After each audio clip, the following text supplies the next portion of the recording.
Good evening students, welcome back. In this lecture, we are going to learn about the different types of vectors. So we have two different types of vectors.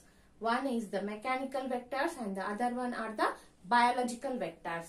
So vector is an organism which transfers the infective stages of a parasite from one host to the other host. So these vectors, they carry the parasite from one place to the other place, from one host to the other host. The type of vectors are mechanical vectors. So mechanical vectors are the one which transfers the infective stages of parasites, but no parasitic development occurs in that vector. So from one place to another place. So these vectors, they carry the parasite from one place to the another place, or from one host to the another host, but the development of the parasite will not occur in this type of vectors, which we are calling it as mechanical vectors. The example of mechanical vectors are houseflies and cockroaches in case of Entamoeba histolytica. So the second type of vectors are the biological vectors. The parasite undergoes a part of the development before it is transmitted to another host. So before it is transmitted to the another host, it undergoes some part of development in this type of vectors, and such type of vectors are known as biological vectors. So example of biological vectors are female Anopheles mosquito in case of Plasmodium and female Culex mosquito in case of Wuchereria bancrofti.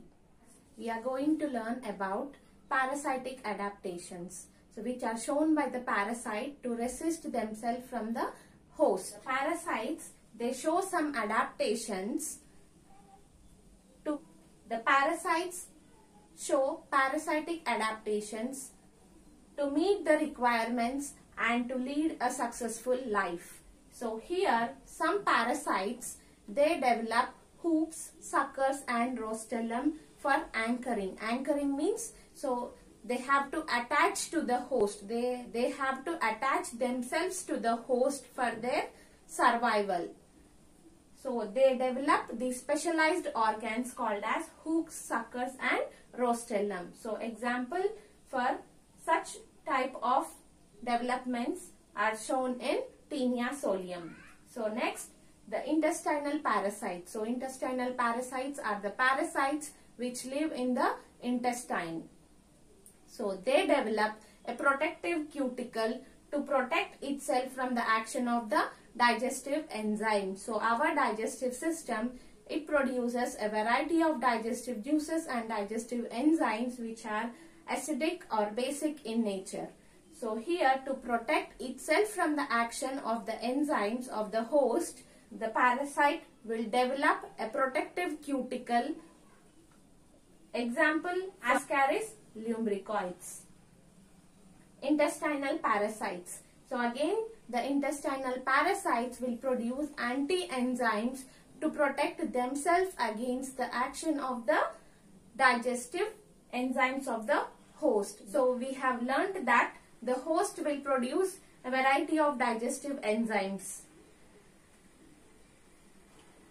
and the parasites which are residing in the intestine, they produce anti-enzymes to neutralize the activity of the digestive enzymes which are produced by the host, so that they can protect themselves. So as a part of defense mechanism, they will secrete the anti-enzymes and they will develop a protective sheath, and they will also develop different types of mechanical structures which help them in attaching themselves to the host to lead a successful life.